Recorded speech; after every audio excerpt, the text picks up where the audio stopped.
मेरा नाम रविंद्र है और आप देख रहे हैं द स्टेट सेंटिनल। दोनों ही अपनी जिम्मेदारी निभाने में फेल हो गए, बस अब इधर उधर की हाँक रहे हैं। मैं बात कर रहा हूं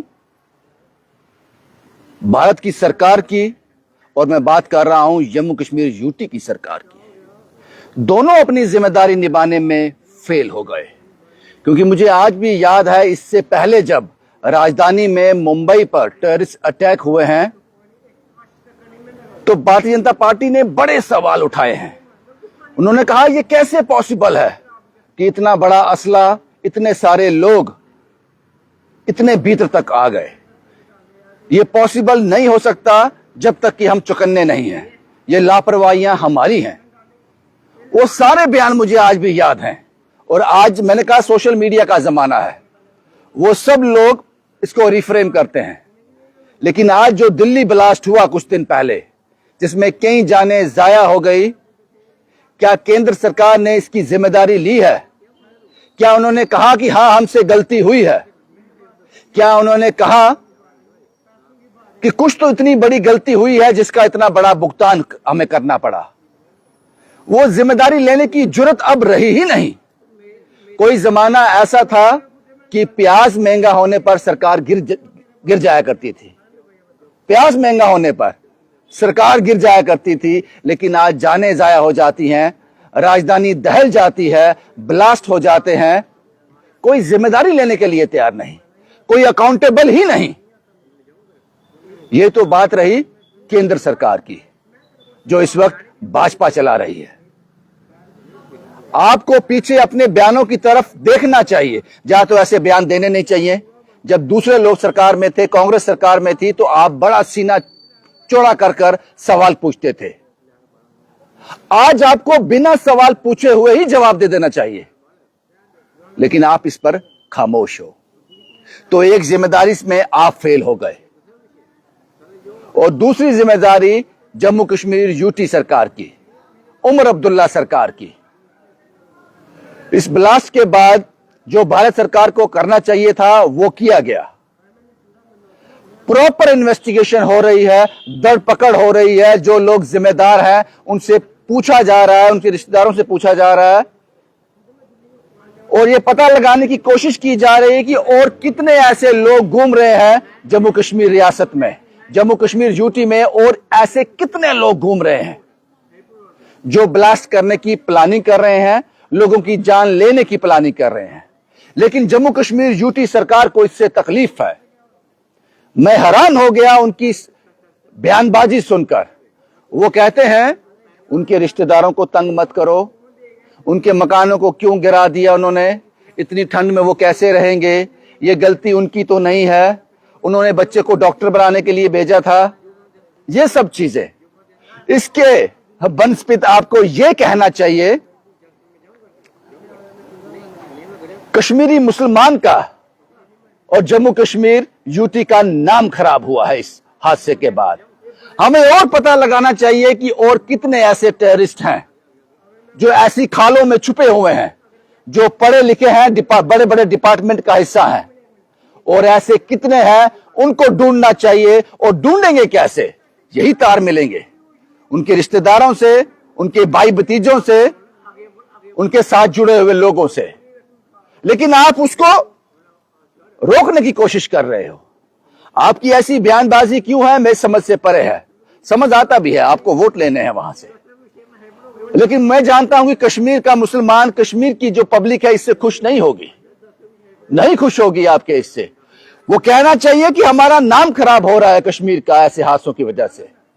कड़ी से कड़ी कार्रवाई करो, जिस पर शक है खंगालो उसको तोड़ो और पता लगाओ कि और कितने ब्लास्ट होने वाले हैं ऐसे। आपको इस तरह के स्टेटमेंट देने चाहिए, क्योंकि मुझे आज भी याद है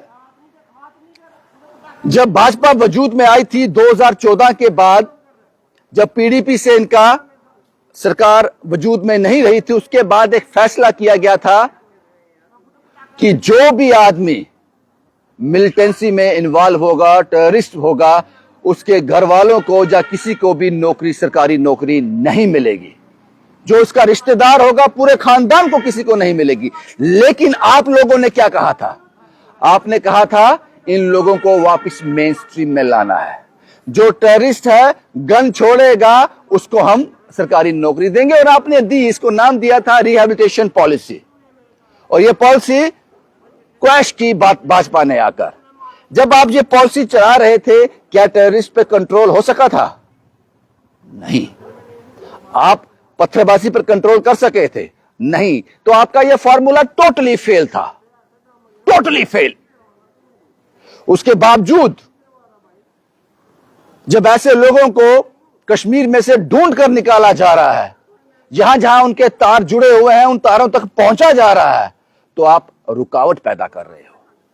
फारूक साहब कहते हैं कि अटल बिहारी वाजपेयी साहब ने एक बार कहा था कि दोस्त बदले जा सकते हैं, पड़ोसी नहीं। फारूक साहब, उन लाइनों से बाहर निकलिए। अपने पड़ोसी को अपनी ताकत भी दिखानी होती है। अगर आप उनके सामने झुक जाओगे, आपके घर में आकर बैठ जाएंगे। वो धीरे धीरे कहेंगे ये बाउंड्री वाल जो आपकी लगी है ना, ये 10 फुट हमारी आगे है। वो आस्ता आस्ता आस्ता आस्ता एंटर कर जाएंगे। तो आपको अपनी ताकत दिखानी पड़ेगी। कब तक झुके रहोगे? पिछले कई सालों से आप झुके हुए हो, और उसका नतीजा यह है कि कश्मीर में टेररिज्म जो है अभी भी चल रहा है, ब्लास्ट अभी भी हो रहे हैं, लोग अभी भी मर रहे हैं।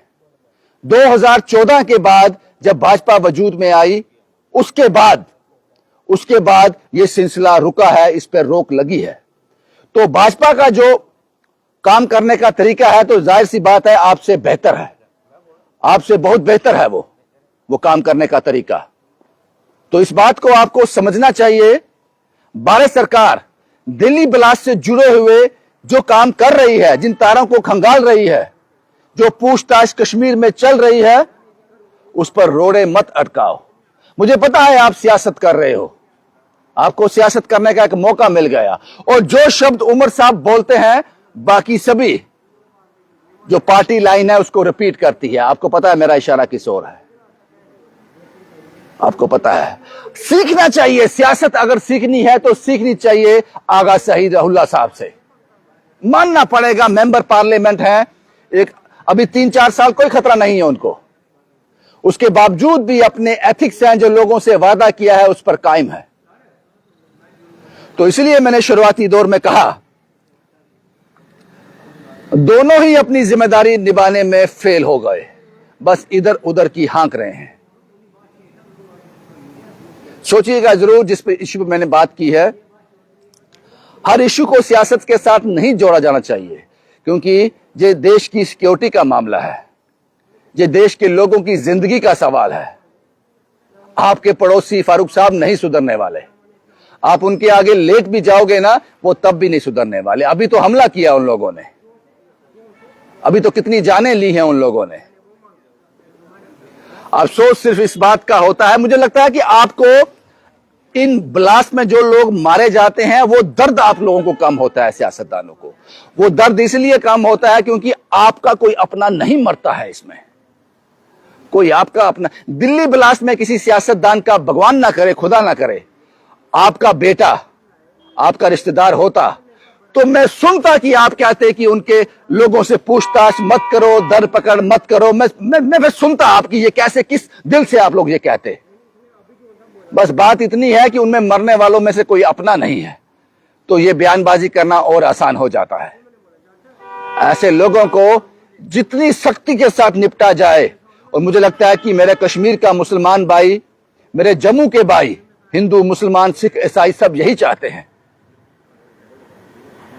क्योंकि टेररिज्म का कोई धर्म तो है नहीं, ना वो हिंदू है, ना मुसलमान है, ना सिख है, ना ईसाई है। क्योंकि जिस धर्म से वो आता है उस सारे धर्म का नाम खराब होता है। तो क्यों ना वही धर्म ये पहल करे कि जो हम लोगों में छुपे हुए हैं, जो हमारा नाम खराब करते हैं, उनको सामने लाया जाए। और जो केंद्र सरकार इस वक्त कर रही है दिल्ली ब्लास्ट को लेकर, उसमें टिप्पणी ना की जाए। आपकी टिप्पणी की उसमें कोई जरूरत नहीं है, कोई जरूरत नहीं है।